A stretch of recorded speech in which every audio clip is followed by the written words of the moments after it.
어저께 2부는 5페이지 아래까지만 했습니다. 7번째, 성령은 예수 그리스도를 영원히 믿고 사랑하며 어떤 시험, 이 세상으로부터 어떤 종류의 고난이나 어려움도 다 이길 수 있도록 도우십니다. 예수님과 3년 동안 함께 먹고 자고 같이 살며 모든 기사와 이적을 보았던 제자들도 예수님을 몰랐습니다. 예수님과 같이 있다고 아는 것이 아니라는 것입니다. 성령이 가르쳐 주신 그 지식이 참 지식이고, 성령이 우리에게 함께 할 때 그 믿음이 산 믿음이고 큰 믿음이고, 그 믿음으로 승리하는 것이지, 성령 받지 않고 주님에 대해서 아무리 많이 알아도 아는 것은 아니라는 것입니다. 예수님에게 직접 배워도 예수님을 모른다는 것입니다. 그 믿음이 성공할 수 없었어요. 다 배반해버렸어요. 참 그럴 수가 없는데, 그냥 배반한 것이 아니라 저주하고 예수님을 온갖 욕하고 예수님을 배반했으니 예수님이 다 들으셨는데 얼마나 섭섭하겠어요. 그러나 예수님은 이미 먼저 말씀했어요. 너 오늘 밤에 나 배반한다라고. 주님은 다 아셨기 때문에 전혀 섭섭해하지 아니하신 것은, 성령 받지 아니하는 사람은 반드시 배반하게 돼 있고, 배반하지 않는 건 오히려 이상한 것입니다. 끝까지 갈 수 없습니다. 열매 맺을 수 없습니다. 성공할 수 없다라는 것입니다. 그래서 하나님의 자녀가 되는 것은 한 5만 년 공부해서 되는 것도 아니고, 선한 일 해서 되는 것도 아니고, 한 분 하나이신 성령을 받을 때만이 하나님의 자녀가 되고 예수님을 믿게 되고, 베드로는 약한 소녀 앞에서도 벌벌 떨고 예수님을 배반했지만은 성령 받은 다음에는 전 유대인이 권력자가 다 달려들어도 예수님을, 베드로를 넘어뜨릴 수 없었어요. 제사장 앞에 서서도 당당했어요. 그리고 로마에 가서 네로 시대 때 복음을 전하다가 순교하는 자리까지 나아가는 거예요. 놀라운 능력, 오직 성령에게만이 있다라는 것입니다. 예. 할렐루야. 예. 고린도전서 12장, 요한복음 15장 26절 말씀을 드렸습니다. 8번으로 넘어가겠습니다. 구약의 선민 아브라함의 자손은 누구나 할례를 받아야 하듯이 유대인이나 이방인이나 고넬료나 베드로나 바울이나 디모데나 복음의 시대, 구원의 시대, 사도행전의 시대는 성령을 받는 것이 하나님의 선민이 된다라는 것입니다. 6페이지입니다. 고넬료는 경건하여 기도하고 구제하며 하나님을 믿고 경외하는 신실한 사람이면 틀림이 없습니다. 그러나 성령 받지 않으면 이 세상 사람들 중에는 좋은 사람이요 귀한 사람이 될 수 있으나 하나님의 자녀는 아닌 것입니다. 그래서 고넬료를 베드로에게로 인도하는 것입니다. 성령을 거쳐서 성령의 인도하심을 따라 기도하는 경건한 삶이 되어야 하는 것입니다. 다른 종교도 기도 많이 합니다. 다른 종교도 구제 많이 합니다. 다른 종교도 절제합니다. 그렇다고 그분이 구원받는 게 아닙니다. 고넬료같이 멋지게 훌륭하게 사는 사람이 이 세상에 많이 있습니다. 그러나 성령은 하나님이 보내주신 하나님의 자녀에게만이 임하는 것입니다. 그래서 어떻게 보면 훌륭한 종교인같이 이렇게 존경스럽다고 그 사람이 성령의 사람이 되는 건 아닙니다. 오직 성령이 임해서 기도를 해도 성령에 임해서 기도하고, 경건한 삶도 성령으로 경건해야지 인간적으로 경건한 것은 꾸미는 것입니다. 그것은 겉보기에 리모델링을 하고 겉보기에는 아주 멋지게 꾸미지만은 그 안에는 똑같은 것입니다. 겉만 바꾸는 것이지 안에 있는 그 사람은 죄인이요 마귀에게 속한 사람이 되는 것입니다. 넘어가겠습니다. 9번입니다. 성령은 우리 한 사람의 전 생애를 인도하시고 돌보시고 지키사 한 사람도 망하거나 실패하거나 불행하지 않도록 함께 하셔서 승리의 삶이 되게 하여 주시는 것입니다. 예, 앞을 보십시오. 인간이 정말 이 세상을 스스로 자기의 문제를 해결할 수 있는 능력이 있는 피조물인가? 그렇지 않습니다. 하나님을 떠나서 성령의 도움을 받지 않고 물질이 있는 사람은 물질의 힘으로, 지식이 있는 사람은 지식의 힘으로 살아가려 하지만은 이 세상에 스스로 인생의 길을 잘 달려간 사람은 단 한 명도 없는 것입니다. 알렉산더도, 나폴레옹도, 히틀러도, 수많은 연예인도, 재벌도, 어느 누구도, 어떤 과학자도 하나님을 떠나서 스스로 인생의 문제를 풀어가고 해결할 사람은 아무도 없는 것입니다. 우리는 하나님의 영이신 성령의 도움과 인도와 지도와 간섭과 사랑과 그 은혜로 살아가도록 되어져 있는 것입니다. 할렐루야. 그것을 빨리 받아들여야 하는 것입니다. 그래서 성령은 우리 모두를 도와주시는 것입니다. 절대로 망하지 않도록, 부끄러움 당하지 않도록, 주어진 일이 아무리 많아도 감당하게 하시며 내 마음, 내 건강, 내 가정, 내 자녀, 내 사업, 내 사역, 내 목회를 도와주시는, 그래서 성령은 하나의 비서 역할을 할 때도 참 많습니다. 서비스 역할을 하는 것입니다. 나를 주연으로 만들기 위해서 수많은 조연이 그 뒤를 따르듯이 한 사람의 주연을 위해서 수많은 음향, 조명, 전기, 미술, 음악, 별의별 사람이 뒤에서 한 사람을 위해서 보이지 않는 곳에서 일을 하듯이 여러분 한 사람을 하나님의 성령은 주연으로 삼으시고 성령은 끊임없이 뒤에서 도와주시는 분이 성령이신 것입니다. 할렐루야. 성령은 때에 따라 앞서가지만은 뒤에 서실 때가 많고 보일 때도 많지만은 보이지 않을 때가 더 많고 집에서나 들에서나 한순간도 놓치지 않고 여러분을 돌보는 것입니다. 왜? 하나님의 아들이기 때문입니다. 대통령의 자녀들은 초등학교를 다녀도 끝까지 모든 일에 같이 있는 것입니다. 보이지 않는 곳에 같이 있는 것처럼 하나님은 여러분을 절대로 버리지 않고 그래서 세상 끝날까지 함께 한다라고 말씀하고 있는 것입니다. 그래서 내 가정, 내 자녀를 도와주시니 얼마나 좋습니다. 내 혼자 기르는 것이 아닙니다. 그래서 위대하게 자녀들을 잘 기르기를 원하십니까? 성령의 도우심을 받으십시오. 내 목회를 도와주시는 것입니다. 모든 위기와 어려움을 극복하게 하시고 문제를 해결해 주시고 수많은 대적을 물리쳐 주시고 내 모든 삶을 가치 있고 영광스럽게 하시며 후회함이나 부끄러움을 당하지 않도록 우리를 도우시는 것입니다. 이건 성경 전체에 나오는 말씀이에요. 영육의 축복을 주시며 지혜와 명철로 아름다움과 평안과 사랑으로 가득하게 하시고 죄를 용서하시고 악에서 건지시며 기도를 들으시고 좋은 일을 하게 하십니다. 하나님께 영광 돌리는 삶, 이웃과 교회에 유익을 주는 삶을 살게 하시고 건강한 인격과 지성으로 합리성과 원칙과 법을 따라 살게 하시고 성령은 무식하게 절대로 만들지 않습니다. 굉장히 우리의 삶은 합리적으로 만들어주시고 진실되게 만들어 일방적으로 이끌어 가시지를 절대로 않습니다. 나와 너와 이웃과 모든 분들과 함께 더불어 잘 사는 이 투게더의 삶을 잘 살도록 도우시는 분이 성령이신 것입니다.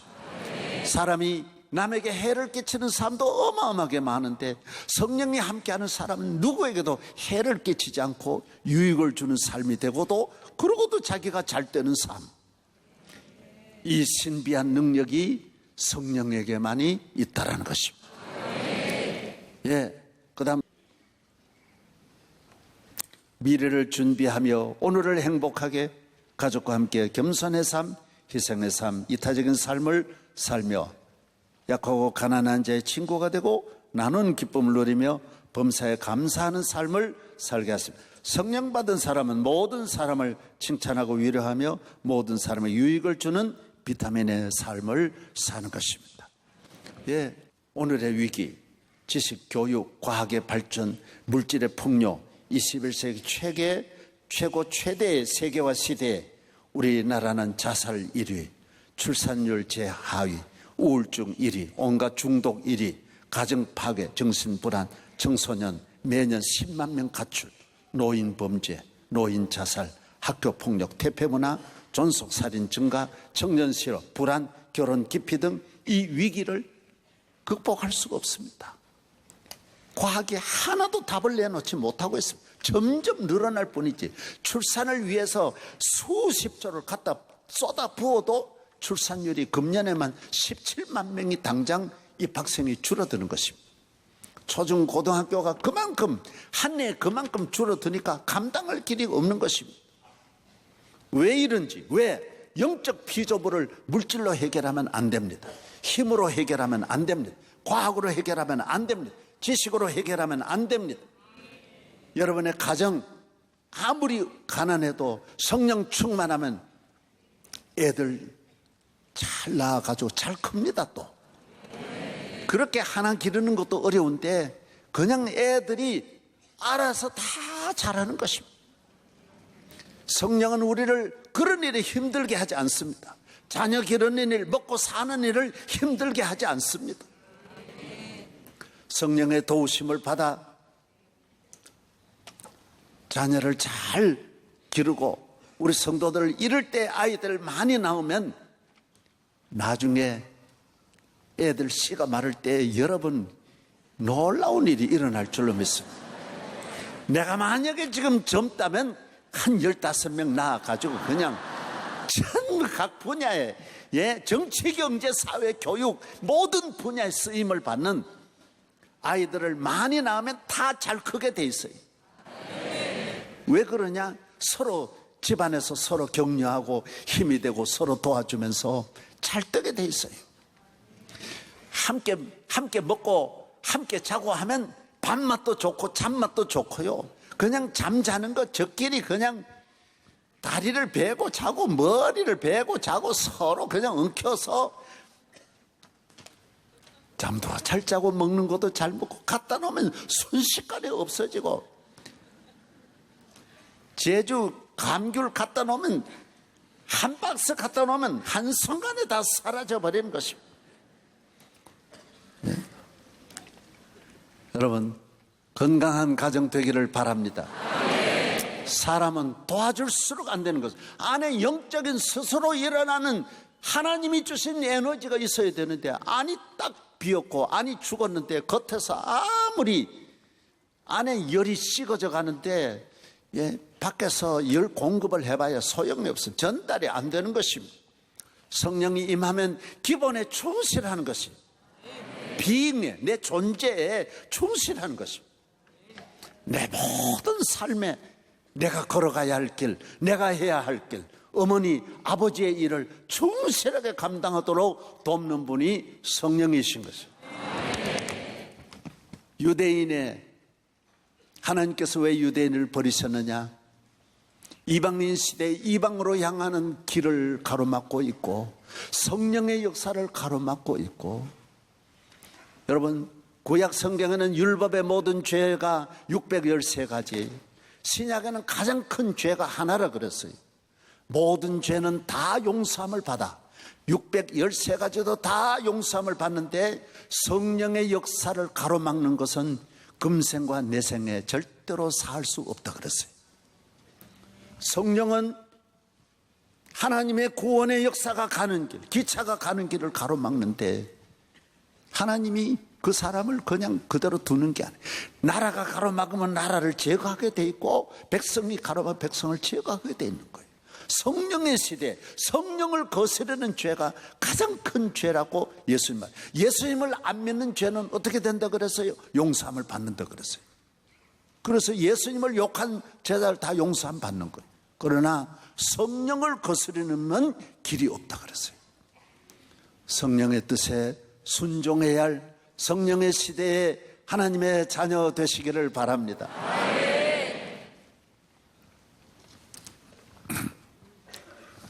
예, 그 다음 보겠습니다.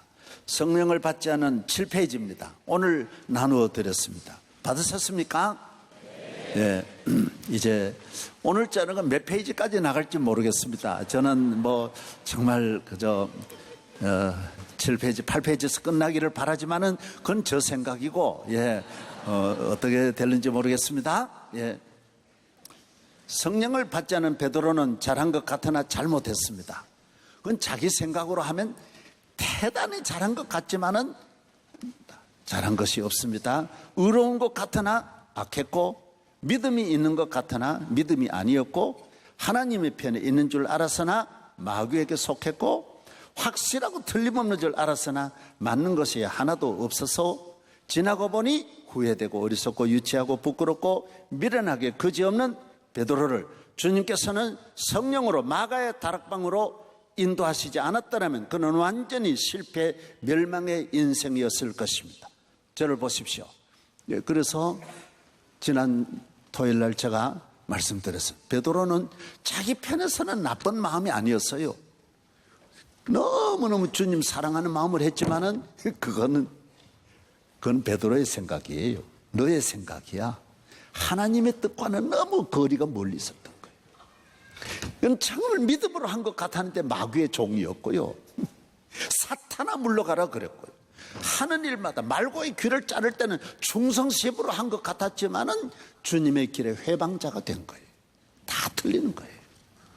저는 제일 당황스러웠던 것이, 은혜 받고 첫째 당황했던 것이 효도도 효도가 아니고 부모를 기쁘게 하는 것도 기쁘게 한 게 아니에요. 내가 선하다고 생각했던 모든 것들이 다 하나님 앞에 안 되는 거예요. 성령을 거치지 아니하는 모든 것은 가짜예요. 틀리는 거예요. 후회하는 거예요. 성령 받지 않고 사귀었던 것 다 틀리는 거예요. 다 틀리는 거예요. 성령 받지 않고 행한 건 모두가 다 틀린 거예요. 그래서 고넬료가 어떻게 보면 완벽한 인간 같지만은, 완벽한 교인 같지만은 성령 받지 아니하는 혼자 스스로 행하는 그 의는 하나님 나라의 카운터가 안 되는 거예요. 기록이 안 되는 거예요. 관계없는 거예요. 대한민국에 와서 아무리 대한민국을 칭찬한다 해서 대한민국 시민이 되는 게 아니에요. 우리 집에 와서 막 돕는다고 해서 우리 식구가 아니에요. 성령은 여러분을 하나님의 자녀되게 하시는 것입니다. 할렐루야. 하나님 아버지, 이제 모두 성령의 눈을 뜨고 성령을 받아들이고 성령의 역사를 기다리고 성령의 인도하심을 따라 후회함이 없는 삶이 되기를 바랍니다. 저는 얼마나 많은 분들이 사랑했지만은 여러분의 사랑은 얼마나 이기적이고 위선적이고 육적이고 마귀적인 것을 알아야 합니다. 그래서 가정이 무너지고 형편없이 되는 것입니다. 내가 잘했는데 아닙니다. 그거는 여러분 스스로가 그렇게 생각하는 것이지 성령으로.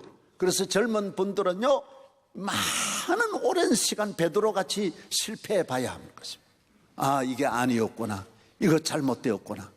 빨리빨리 거쳐서 너무 멀리 시간을 허비하지 말고 성령을 의지하여 성령의 도우심으로 여러분이 원래의 원궤도에, 원래의 자리에 속히 들어가기를 바랍니다. 할렐루야. 예. 넘어가겠습니다. 예수 그리스도가 오시기 전 시대를 여러분이 아는 대로 BC라고 합니다. 그 시대와 그건 율법 시대예요. 예. 예수 그리스도 오신 다음을 AD라고 하지 않습니까? 아놀, 이건 해예요. 도미니, 주님. 우리 베드로가 도미니 그렇지 않습니까? 쿠어바디세. 예. 예수님의 해, 예수님으로부터 시작되는 해가 AD인 것입니다. 예수님 오신 이후의 시대는 구원의 시대예요. 그전에는 구원의 시대가 아니, 이제는 성령의 시대요, 교회의 시대요, 은혜의 시대요, 이방인의 시대가 된 것입니다. 요한복음 1장 17절 율법은 모세로 말미암아 주신 것이에요. 율법에는 은혜가 없습니다. 법이에요. 예. 법은 은혜를 베풀 수가 절대로 없습니다. 몇 조, 몇 항 그대로 하는 거예요. 법대로 하는 거예요. 그러나 예수님은 법이 없어요. 예수님의 나라의 법은 은혜예요. 은혜. 따라하세요. 지금은 은혜의 시대다. 은혜와 진리는 예수 그리스도로 말미암아 시작되는 거예요. 그 다음 두 번째, 고린도후서 6장 2절 이르시되 내가 은혜 베풀 때에 너에게 듣고 구원의 날에 너를 도왔다 하셨으니 보라 지금은 무슨 시대요? 은혜 받으나. 보라 지금은 지금이에요. 지금은 예수님 오시기 전 BC와 AD는 다른 거예요. AD는 무슨 시대냐? 은혜의 시대예요. 이걸 모르면 유대인같이 버림받는 거예요. 이제 쭉 조금 이후에 제가 여러분이 잘 접근시켜 드리겠습니다. 왜 선민 이스라엘은 은혜의 시대, 복음의 시대에서 제외되었습니까? 왜 이방인 로마를 통하여 AD 70년경에 이스라엘을 멸망시키셨습니까? 그것은 바로 율법은 그리스도인 메시아에게까지 가는 몽학선생인데 메시아를 영접하지 않고 율법을 붙잡고 메시아의 구원의 길을 가로막았기 때문인 것입니다. 갈라디아 3장 24절 25절 이같이 율법이 우리를 그리스도에게로 인도하는 초등교사가 되어 우리로 하여금 믿음으로 말미암아 의롭다함을 얻게 하려 함이라. 믿음이 온 후로는 우리가 초등교사 아래에 있지 아니하도다. 세번역은 초등교사를, 그전에는 몽학선생이라고 그래요. 전 얼마 전에 성경은 앞을 보세요. 초등학교 교사는 언제까지냐? 초등학교 졸업하고 학생들이 중학교 입학하면 그 교문까지 갔다가 나오는 거예요. 그러고 인계하고 중학생 모자 쓰고 들어가면 초등학교 교사의 임무가 끝나는 거예요. 율법은 어디까지냐? 초등학교 교사. 그리스도에게로 학생들을 넘겨주고 자기는 거기서 돌아가게 돼 있는 거예요. 초등학교 교사가 중학교 안으로 못 들어오게 돼 있어요. 강단에 못 서게 돼 있어요. 율법은 그리스도가 오시기까지 인도하는 몽학선생, 초등교사예요. 몽학선생이 뭐예요? 저희들이 어렸을 때는 몽학선생이 많이 있었어요. 뭐냐 하면 요사이는 시각장애인이 지팡이가 있지 않습니까? 그때는 이게 없었어요. 막다기를 잡고 이 마을에서 저 마을까지 그 집까지 이래 모시고 가는 거예요. 가면서 말을 해야 돼. 물이 있어요. 다리가 있어요. 돌다리예요. 건너뛰세요. 좁은 길이에요. 언덕이에요. 올라가야 돼요. 내려가야 돼. 계속해서 이야기하면서 다 왔어요. 마루로 올라오세요 하고 잘 계세요. 그거 떠나가는 거예요. 자기 역할을 하면 끝나는 거예요. 율법은 온 이스라엘을 그리스도에게까지 인도하는 초등학교 교사고 몽학선생으로 유대인의 역할이 끝나는 거예요. 그걸 말하는 거예요. 구약은 모든 것이 완전하지 않습니다. 예수 그리스도가 하나 되고 예수 그리스도에게 가는 우편물이며 그리스도를 위하여 있는 것이 선민이요 율법인 것입니다. 따라하세요. 구약은 그리스도에게로 간다. 앞을 보세요. 앞을 보세요. 구약은 완전한 것이 하나도 없어요. 그리스도에게로 가야 목표에 도달하고 그리스도에게 가야 이루어지고 그리스도에게로 가야만이 갈 때만이 그분의 사인을 받을 때만이 유효한 거예요. 그래서 구약은 완전한 것이 하나도 없는 거예요. 다 가짜요, 그림자요, 진짜가 아니에요. 그리스도에게로 가는. 할렐루야. 그래서 조금 요거 읽어드리고 내가 설명을 하겠습니다. 마태복음 5장 17절 내가 율법이나 선지자를 폐하려 온 줄로 생각하지 말라. 폐하려 온 것이 아니라 어떻게 해요? 완전. 율법은 완전하지 않아요. 그리스도에게로 가지 않는, 그리스도 없는, 그리스도 밖에 율법은 완전하지 않는 거예요. 그리스도께서 율법을 다 이루시는 거예요. 구약 성경의 모든 구약 성경 39권의 모든 불완전한 것을 그리스도가 이루시는 거예요. 완전하게 이루시는 거예요.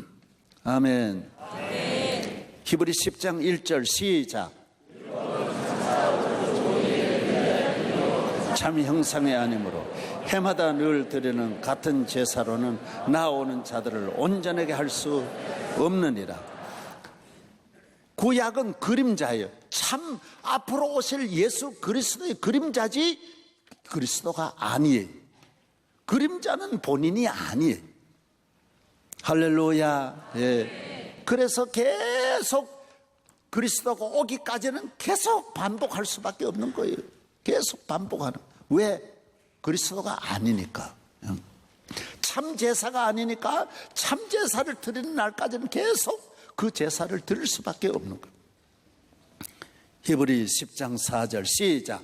이는 황소와 염소의 피가 능히 죄를 없애하지 못하고. 예, 예수님 오시기 전까지는 율법 시대의 제사는 양의 피로, 염소 피와 양의 피만 자꾸 양만 잡아드리는 거예요. 사람의 죄를 어떻게 짐승이 해결하겠습니까? 앞으로 이 피는 앞으로 참 피의 그림자라는 거예요. 참, 조금 전에 한 대로 참 피를 흘려주실 메시아가 오시기까지 흘려야 할 가짜 피라는 거예요. 임시 피라는 거예요. 그래서 그 피는 계속 피를 흘려야 되는 거예요. 예수님은 오셔서 완전한 피니까 한 번 흘림으로 끝나는 거예요. 완전. 그래서 예수님 오시기까지는 계속 매일 면허를 갱신해야 되는데 예수님이 오심으로 영원한 제사가 되는 거예요. 영원한 죄사함이 이루어진 줄로 믿습니다. 구약의 제사함은 참 임시예요. 참 죄를 사하는 게 아니에요. 예수님만이 참 죄를 사하신다라는. 예, 많지만은 이제 몇 곳만 그래도 제가 여러분을 보여드리겠습니다. 구약의 모두가 다 그러니까 지금 몇 가지만 말하는 거예요. 그 다음 또 보세요. 히브리 10장 11절로 12절 시작.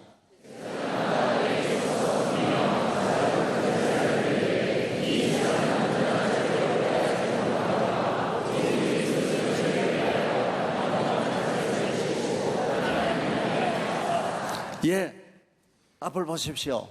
제사장도 마찬가지라는 거예요. 제사장도 죄인이니까 그 요전에 다 읽어보면 그게 나와요.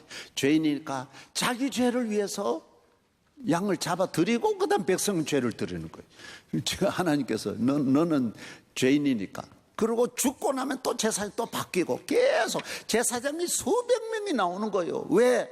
참 제사장이 아니니까 죽고 나면 또 바꾸고 죽고 나면 또 바꾸고 잘못하면 또 바꾸고 또 바꾸고 계속 바꾸는. 예.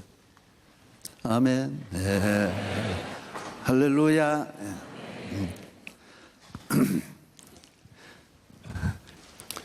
히브리 9장 24절 시작.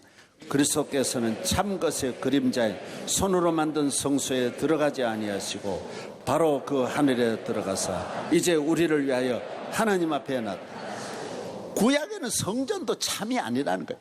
100%가 참이 아니에요. 다 진짜가 아니에요. 제사도 진짜가 아니고 양의 피도 진짜가 아니고 제사장도 진짜가 아니고 성소도 진짜가 아니라. 구약에 나오는 건 모두가 진짜가 아니라는 거예요. 그림자라는 거예요. 율법도 의롭게 하는 앞으로 의롭게 하실 그리스도의 그림자지 율법으로는 의로워지는 게 아니라는 거예요. 전부 다 임시요 가짜라는 거예요. 참된 것은 그리스도로 말미암아 온다라는 그리스도의. 빌립보 3장 9절 시작. 그 안에서 발견되려 하느니 내가 가진 은은 율법에서 난 것이 아니요 오직 그리스도를 믿음으로 말미암은 것이니 곧 믿음으로 하나님께로 난 의라. 그리스도를 믿는 믿음만이 의롭게 되는 것이고 율법으로는 의롭게 될 수가 절대로 없는 거예요. 그래서 뒷면으로 넘어가겠습니다. 제사장, 제사, 할례, 양과 염소의 피, 성전, 유월절, 안식일 등 모두가 예수 그리스도의 그림자에 지나지 않는 것입니다. 안식일도 참 안식이 아니에요. 안식이 없으면서 안식을 지키는 거예요. 그럼 우리 신약에는 죄사함 받고 참 안식한 사람이 안식일을 지키는. 할렐루야. 아멘. 오늘 좀 배우시면 아멘. 예. 2번 보겠습니다. 율법은 우리 인류가 하나님 앞에 죄인임에도 죄인임을 모르기에 율법을 통하여 죄인으로 만들어서 죄인을 위해 오신 예수 그리스도를 영접함으로 죄에서 해방되어 하나님 자녀의 복을 받게 하는 것입니다. 율법의 목적은 내가 죄인임을 가르치고 율법을 범함으로 죄인임을 스스로 인정하고 이 죄를 용서받기 위하여 양과 염소를 잡아 그 피를 드리게 하는 것입니다. 그러나 이 피가 내 죄를 씻지 못함을 스스로 알고 하나님의 약속하신 메시아를 기다리며 살게 하는 것이 이스라엘을 택한 목적인 것입니다. 로마서 3장 20절. 그러므로 율법의 행위로 그의 앞에 의롭다 하심을 얻을 육체가 없나니 율법으로는 죄를 깨닫는 거예요. 내가 죄인임을. 율법은 진리를 이루게 하나니 율법이 없는 곳에는 범법도 없느니라. 앞을 보세요. 예. 그리고 율법은 많은 죄를 만들어 가지고 인간을 죄인 만드는 거예요. 왜? 죄인인데 죄인을 모르니까 어떻게 하더라도 이 죄를 지으나 안 지으나 죄인인데, 지으나 안 지으나 유대인이나 헬라인 다 죄인인데, 특별히 이스라엘 백성을 하나님 택하신 것은 내가 죄인임을 깨달게 하려고, 가르치려고. 자기가 율법을 지키면서 걸릴 거 아니야. 그런데도 다 위장되게 숨기는 거예요. 지킨 것만 드러내고 안 지킨 거는 하나도 드러내지 않고 다 지킨 것처럼 늘 말하면서 자기가 의인인 척하는 거예요. 그럼 하나님 앞에는 속이는 거예요. 하나님은 이걸 만들 때 아예 못 지키도록 다 만들어 놓았는데 유대인들은 다 지켰다고 생각하는 거예요. 그래서 율법을 점점 어렵게 만들어 가지고 하나님이 율법을 만들어주는 이 목적은 우리 인간이 하나님 앞에 죄를 지음으로 이렇게 멸망하고 부끄러움 당하고 고난 당하는데 이것만 죄에서만 해방되면 너무너무 놀라운 축복을 받는데 빨리 죄 사함을 기다리는 메시아를 기다리는 나라로 만들기 위해서 이스라엘을 택했다라는 거예요. 아멘. 예. 아멘. 여러분, 그래서 하나님 나라에서는 내가 죄인임을 아는 것이 가장 큰 은혜예요. 그 죄를 고백하는 것이 너무 놀라운 일이에요. 그 다음 2단계 로켓과 같이 발사되는 것과 마찬가지. 왜? 예수님은 죄인을 위해, 내가 의인을 위해 온 것이 아니라 죄인을 위해 오셨기 때문에. 이 죄인을 위해 오셨는데 내가 의인이라고 하는 그 민족은 제외될 수밖에 없는 거예요. 의인도 아닌데 자기 스스로가 죄인인 척하니 하나님 앞에 멸망을 당하게 되는 거예요. 할렐루야. 예. 여러분 따라서 나는 죄인입니다. 예수님이 그게 잘못된 게 아니에요. 그게 진실한 고백이에요. 참으로 하나님 앞에 자기를 정직하게 내어놓는 거예요. 병원에서 병이 있다, 그게 잘못된 게 아니에요. 병을 고치기 위해서 병원에 가는 건데 예수님은 죄에서 우리를 고치시려고 오신, 십자가로 죄를 다 없애려고 오신 주님 앞에 죄 없다고 하니까 십자가와 아무 관계가 없고 하나님의 그 은총에 아무 관계가 없고 하나님을 적대하게 되고 하나님을 욕되게 하는 거예요. 하나님을 섭섭하게 하는 거예요.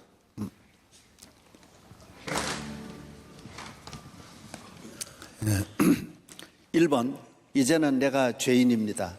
내가 큰 죄인입니다. 내 죄를 현미경으로 확대하여 예수 그리스도에게 나아가서 은혜를 받는 죄인 우대 시대, 죄인 VIP 시대, 죄인이 복받는 시대, 죄인의 친구가 되시는 예수 그리스도로 말미암아 영생을 얻는 시대에 유대인은 율법에 의해 기대어 의인이라고 말하니 주님과도 원수가 되고 주님을 오히려 십자가에 못 박고 성령을 거스름으로 이스라엘이 왜 버림을 받아야 되느냐, 이걸 보게 되는 거예요. 예. 의인이 없는데 의인이라고 하니 안타까운 일이죠. 예. 예. 그 다음 밑에 보겠습니다. 로마서 5장 20절 시작. 율법이 들어온 것은 범죄를 더하게 하려 하니 그러나 죄가 더한 곳에 은혜가 더욱 넘쳤나니, 야, 죄를 내가 많이 지었다, 나는 죄인이다라고 하면, 그래 이방인들이 그렇게 은혜 받는 거예요. 왜? 자기들이, 유대인들은 그런 생각을, 그걸 가르치려고 율법을 지었는데 유대인들은 그런 마음 하나도 안 갖는데, 이방인들 우리는 죄인이다 죄인이다 그러니까 유대인 시대가 막히고 이방인 시대의 길이 열리는 거예요. 율법이 들어온 것은 범죄를 더 죄인을 많이 만들어서 은혜 받고 그리스도에게 나가서 축복을 받게 하는 건데, 그 유대인들이 이걸 몰랐던 거예요. 아주. 누가복음 15장 18절로 19절로 시작. 아버지, 내가 하늘과 아버지께 죄를 지었사오니 지금부터는 아버지의 아들이라 일컬음을 감당하지 못하겠나니 나를 품꾼의 하나로 보소서 하리라. 예. 자식이 부모에게 잘못하면 딱 한마디만 하는데, 아빠 잘못했어야 하면 되는데, 아빠 상황이 그렇고 그런데요. 예. 하나하나 자꾸 주변 설명하고 변명하고, 아버지는 그런 거 없습니까? 뭐 자꾸 이런 식으로 접근한다든지 이러면 이게 안 되는 거예요. 문제가 은혜를 받아야 할, 죄인이 은혜 받는 시대에 자기가 기어이 거기서 빠져나가려고 그러고 자기 합리성을 찾으면 그 아버지와 관계가 안 된다라는 거예요. 하나님 아버지와 우리와의 만남은 죄인입니다. 그러면 일사천리로 다 해결되는 거예요. 이 당자가 어마어마한 문제를 가지고 있었지만 한마디로 해결되는 거예요. 오늘 보세요. 내가 아버지께 죄를 얻어 싸우니 아버지 앞에 잘못했습니다. 할렐루야. 예. 누가복음 19장 7절 시작. 무사람이 보고 수군거리되 저가 죄인의 집에, 예, 예수님은 그러는 거예요. 마태복음 9장 13절 시작. 제사를 원하지 아니하노라 하신 듯이 무엇인지 배우라. 나는 의인을 부르러 온 것이 아니고 죄인을 부르러 왔노라 하시니. 마태복음 11장 19절 시작. 말하기를 보라, 먹기를 탐하고 포도주를 즐기는 사람이요 세리와 죄인의 친구로다 하니 지혜는 그 행한 일로 인하여 옳다함을 얻느니라. 예, 디모데전서 1장 15절 시작.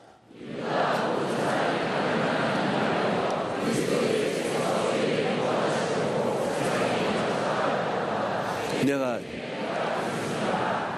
죄인 중에 쫄병이니라 귀했습니다. 내가 귀했으니라. 하나님 나라의 하나님 편에 특별 대접을 받는 분이 누구냐? 교회 와서 큰 은혜를 받는 분이 누구냐? 나는 죄인입니다. 내가 죄인 중에 괴수입니다. 여러분, 7 귀신 들린 여인이 얼마나 울며 죄를 고백하지 않습니까? 울며, 마리아가 얼마나 울며 몸부림칠 때 얼마나 은혜 받습니까? 오늘 한국 교회가 점점 성령이 떠나가는 것은, 복음의 시대에 문이 닫히는 것은 대한민국은 전부 의인이에요. 전부 비판만 하고 전부 의인이라고 하니 의인이 하나도 없는데, 그 밑에 재미있는 말로서 서울에 도금동이 없는데도 도금동에 산다고 하며 말하는 사람 척하는 것은 거짓이라는 거예요. 누가 그랬어요? 주인이 학생들을 너 저 강 건너 도금동에 갔다 오너라 그러는데 다 갔다 가죠. 아버지 도금동에 갔다 왔습니다. 똑같이 그러는 거예요. 저들이 짜가지고 갔다 와서 다 그러는 거예요. 그래서 아버지가 가리 어떻느냐 그러니까 계속 거짓말을 할 수밖에 없는 거예요. 복숭아가 지금 열렸을 때다. 그래. 복숭아 집 건너집은 어떻느냐 그래. 그 집이 정자에 앉아 바둑 두고 있던데요. 계속 거짓말만 하는 거예요. 그러니까 아버지는 아는 거, 도금동이 없는 걸 알고 이야기했는데 자꾸 도금동 갔다 왔다는 말을 그걸 강조하다 보니까 계속 죄만 짓는 거예요. 이게 유대인들이에요. 유대인들이. 의인은 없어요. 의로우면 율법으로는 의롭다 할 수가 없는 거예요. 죄인을 만들려고 했는데 오히려 의인이라 그러니까 말도 아니에요. 말도 아니에요. 그러면서 우리를 의롭게 하려 오신 예수님을 막았으니 자기도 못 들어가 이방인도 못 믿게 하니 유대인을 하나님께서 인류 역사의 2000년 동안 이스라엘을 제거시키는 거예요. 역사는 하나님이 지배하십니다. 오늘 이 말씀을 잘 배우면 모든 일에 여러분이 확실히 깨닫게 될 것입니다. 예. 그다음 두 번째입니다. 죄값, 죄의 저주를 하나님의 아들 예수께서 다 짊어지셨으므로 우리는 죄를 고백하기만 하는 용서함을 받고 또 너무 쉬운, 그래서 기독교는 카리스 복음의 종교입니다. 은혜의 종교입니다. 유대인은 이 복음을 증거하는 백성으로 사명을 다해야 하는데 율법으로나 이 세상 어디에도 없는 의인임을 믿고 예수 그리스도를 죄인으로 십자가에 죽이고 모든 사람을 죄인으로 끊임없이 정죄하고, 그래서 유대인은 같이 갈 수가 없는 민족이었습니다. 자기만 의인인 척하고 자꾸 남을 공격하여 전부 죄인이라고 하고, 죄 한 사람만 죄 지으면 모두 성경에 나오잖아요. 동네의 여자들이 다 돌을 들고 와가지고 그 가늠한 여자를 죽이고, 예, 돌로 쳐 죽이려고. 예, 그 죄가 그렇게, 예, 인간관계를 파괴하고 하나님과 관계를 파괴하고, 내가 죄인이다 그러면 다 같이 잘 사는 세상인데, 내가 의인이다, 내가 잘했다 그러면 항상 분열이 일어나는, 나는 잘하고 너는 못한다고 하는 곳에는 끊임없는 유대인의 이런 분열과 다툼이 일어나게 되는 것입니다. 아멘. 우리 청년들 많이 배우고, 예, 넘어가겠습니다. 로마서 3장 9절로 10절 시작. 그러면 어떠하냐? 우리는 나으냐? 결코 아니라. 유대인이나 헬라인이나 다 죄 아래에 있다고 우리에게 이미 선언하였다. 기록된 바 의인은 없나니 하나도 한 명도 없는데 유대인은 가리켜서 율법으로 죄인을 만들었고, 이방인은 율법은 없지만은, 예, 유대인들은 스스로 양심적으로 나는 죄인이다 이걸 다 가지고 있었던 거예요. 예, 요한일서 1장 9절 시작. 만일 우리가 우리 죄를 자백하면 저는 미쁘시고 의로우사 우리 죄를 사하시며 우리를 모든 불의에서 깨끗하게 하실 것이요. 예, 신약 시대 때는, 예수님 복음 시대 때는 구원의 과정이 너무 쉽습니다. 누구든지 예수 믿으면, 예수 믿으면 죄를 고백하기만 하면 저는 미쁘시고 의로우사 억천만 가지 죄도 다 용서함을 받을 것입니다. 아멘. 요한일서 2장 2절 시작. 그는 우리 죄를 위한 화목제물이 우리만 위할 뿐만 아니라 온 세상의 죄를 위하십니다. 온 인류의 저주를 모를 땐 넘어가야. 죄를 안 지는, 죄를 안 지려면 그냥 솔직하게 모른다 그러고 넘어가야 돼. 할렐루야. 그 다음요, 누가복음 6장 42절 시작. 너는 내 눈 속에는 들보를 보지 못하면서 어찌하여 형제에게 말해 형제여 나로 내 눈 속에 있는 티를 빼게 하라 할 수 있는 외식하는 자여, 먼저 내 눈 속에서 들보를 빼라. 그 후에야 내가, 예, 모두 따라하세요. 내 눈에 뭐가 있습니까? 들보가 있습니다. 자기 눈에는 전부 티가 있고 다 형제 눈에 들보만 보는데, 이건 유대인의 죄에 대한 인식을 그렇게 늘 함으로 하나님이 유대인을 버리신 것입니다. 내가 죄인입니다. 내가 제일 큰 죄인입니다. 아멘. 예, 가정의 문제 간단합니다. 하나님 앞에 나와서 하나님 저 때문입니다. 그러고 기도하면 해결됩니다. 하나님 앞에 특급, 왜 기차도 특급이 있지 않습니까? 그게 뭐냐? 빨리 가는 길은요, 회개하면 신속하게 치료도, 그리고 질병이 있고 어려움이 있을 때 회개만 하면요, 금방 치료가 급속하게 이루어진다라고 말하고 있습니다. 문제를 빨리 수습하는 길은 우등 열차는 무정차 탁 타고 가는 길은 하나님 앞에 나는 죄인입니다. 예, 아멘. 예. 죄에서 용서함을 받은 기쁨, 죄에서 해방된 자유인의 무한한 가능성과 발전, 그리스도가 주는 참 의로 서로 사랑하며 나라와 세계를 죄에서 해방시키는 성령 복음 시대의 일꾼이 되시고 새 시대의 주인공이 되기를 주의 이름으로 축원합니다. 할렐루야.